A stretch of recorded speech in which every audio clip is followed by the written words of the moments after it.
or crying, was mean-spirited. Sean Hannity. but if he's successful, Weeknights 7 to 9. he'll win 40-plus states for re-election. Very problematic and scary. On FM News Talk 97.1.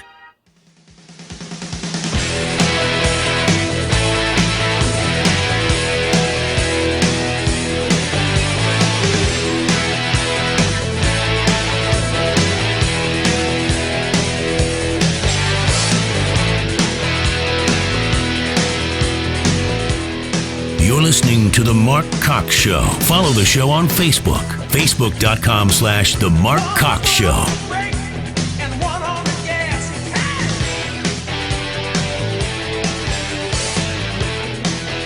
We're going to get this finished, and then we're going, as you know, we put our tax plan in. It's a massive tax cut, the biggest tax cut in the history of our country.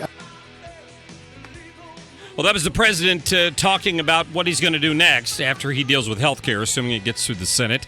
We'll talk more about that a little bit later on the show, so stick around for that. In the next hour, we've got Patrick Ishmael in from the Show Me Institute talking about some new law in Missouri that's going to eliminate what they refer to as project labor agreements and the impact that could have on the cost of doing business for the state of Missouri moving forward. But right now, my guest is Duncan. He's a hydraulic engineer with the Army Corps of Engineers for the St. Louis District. Invited him in because the conversation with the flooding this week has turned toward the question of why, now that we've sort of moved to the cleanup in a lot of areas and hopefully the waters have crested and are going back down. Don, welcome into the program. Thanks for having me. Yeah, thanks for coming in.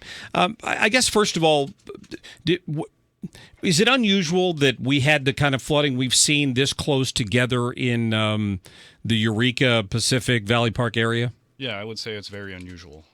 We had sort of two back-to-back rainfall events over the 17-month period that resulted in just a horrendous amount of water coming downstream and caused record flooding at both locations as well as other places in the Merrimack Basin. Sure.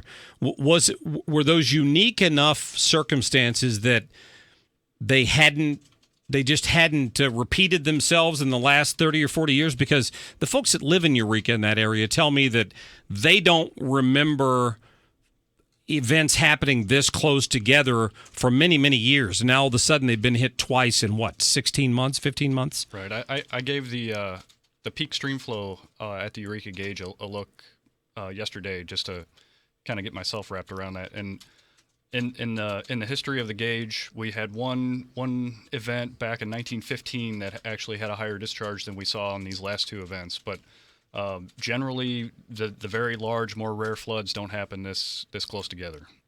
What? So I guess just for people who are listening and don't maybe understand the full scope of what the Army Corps is in charge of when it comes to the rivers, maybe you could kind of hit the highlights for us. On the Merrimack River, we really don't have a whole lot that we do. Okay. We have one project at Valley Park. So we will assist the Levee district in flood fighting efforts, and we also work with the Weather Service on getting a good forecast at the Valley Park location. More broad than that, there are many federal levees constructed along the Mississippi, Missouri, and Illinois rivers. We work with those levee districts. We also have reservoir projects and navigation projects on the rivers as well. There's been some. So let me focus on levees for a minute. When it comes to determining what the height of a levee is going to be, what goes into that determination? So, in general, we would do a cost-benefit ratio for various heights of levee. Okay. And typically those are tied to some recurrence interval of flooding. So you hear the 100-year flood term a lot. We're trying to get away from calling it the 100-year flood because people think it's happened once, it won't happen for 100 years. What that actually means is we've done the statistics on what we've seen in the past, and there's a 1% chance of that flood happening again in any year. Okay. So you're rolling the dice every year, and there's 1% chance you'll be that high or higher any year. So as we get more data, since we look at the past to calculate that, so we've had these couple of big events, it might be time to go back and recalculate those what that 100-year, that 1% event is on the Merrimack. So when you give people levee heights, for example, if the Corps says you you build a levee and it should be 35 feet above sea level or whatever the level is that you give them. Does the Corps oversee that construction, or is that up to the local municipality? The Corps actually performs the construction. We Okay. oversee that construction. The project itself is cost shared, so the Corps has a percentage and the local sponsor has a percentage. Come together and build the levee together. Okay. So with Valley Park Levee, we did a cost-benefit analysis, and that says, okay, for various heights, when are we getting more than $1 back for every dollar we spend? So we did a study in the early 90s, late 80s that came up with, I think, going back to the more common language, a 105-year event was the event. So Okay. we used that 1% 100-year discharge. On top of that is a freeboard amount, because that number changes through time as we get more data. So at that time, the standard was to use 3 feet of freeboard. So we calculated a 100-year discharge, came up with what stage that represents, what profile and water surface along the river, and then we use that number plus 3 feet. So that sets what's called the net levee grade. When we build a levee, generally the levee is made of earth, clay type soils in our area. Sure. In some places where you're space constrained, you'll use flood walls or other types of concrete type structures. So when we build those concrete structures, it's kind of like your house settling. We don't want those to settle much because they'll crack and maybe fail. So we build those very robustly, and so that we don't expect them to settle. A lot of times they're, keyed into bedrock or supported by bedrock. Right. So with the earth part of the levee, though, those are a lot more flexible.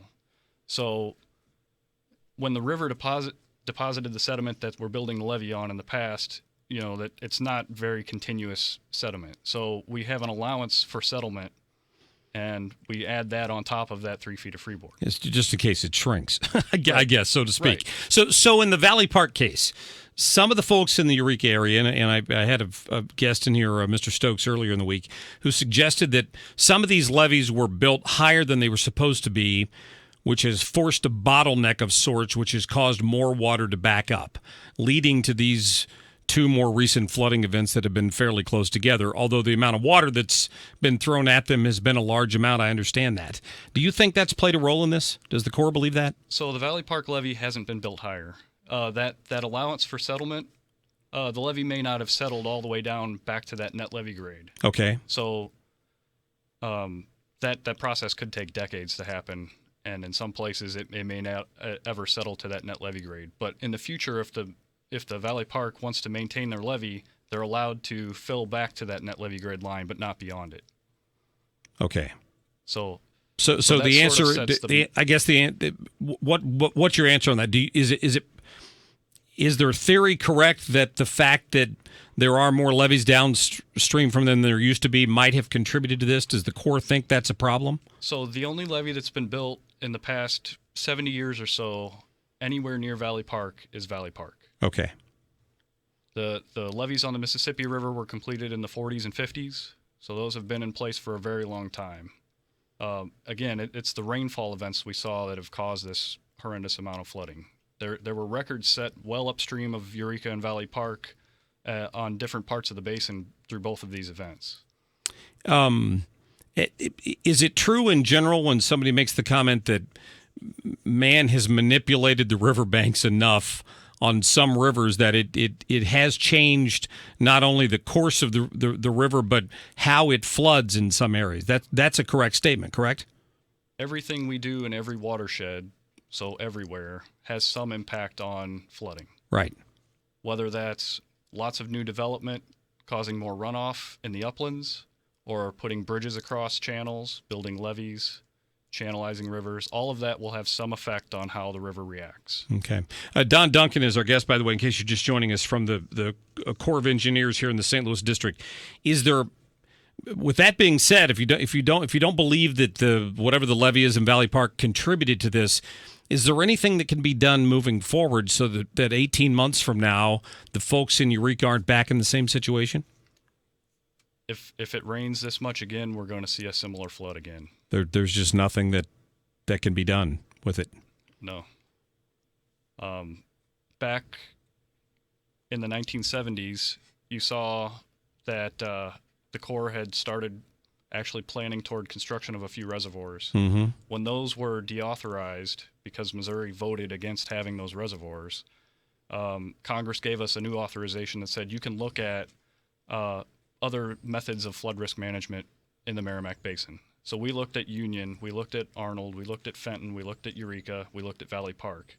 And going back to that benefit-cost ratio thing, Valley Park was the only one that had a benefit-cost ratio enough to build a levee or to do any sort of flood risk project. Well, there's our answer. Don Duncan from the Corps, I appreciate your time. Thanks for Thank having you for me. coming down and explaining that to us from your point of view. I do appreciate it. Okay, Thank you. All right, listen, got to get to a break. 314-969-9797. I'll get to some more of your phone calls after the top of the hour. We'll do our ticket giveaway for Chicago, the Doobie Brothers, in the next hour. And we'll talk to Patrick Ishmael about this new law that's about to be signed that would apparently limit union participation in some state contracts. It's all coming up. This hour of the Mark Cox Show brought to you by Naputi Wellness, NaputiWellnessCenter.com.